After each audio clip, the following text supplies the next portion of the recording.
ఈ సృష్టి మొదలవక ముందు ఏముంది అంటే కేవలం వేదం మాత్రమే ఉంది. వేదం మొట్టమొదటిగా ఈ సృష్టిలో మొదలైందని మనం చెప్తుంటాం.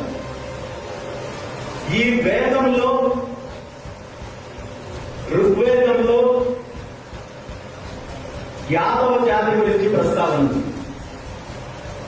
మామూలుగా మనకి ఏదైనా ఇబ్బందులు ఉన్నప్పుడు లేదా గ్రహ ప్రభావాలు బాగలేనప్పుడు ఎవరైనా పండితుల దగ్గరలో సిద్ధాంతుల దగ్గరకు వెళ్ళినప్పుడు ప్రధానంగా ఇచ్చే సలహా ఏంటంటే ఏదో ఒక శివాలయానికి వెళ్ళి అక్కడ రుద్రాభిషేకం చేసుకోండి అని చెప్పి సలహా ఇస్తున్నారు.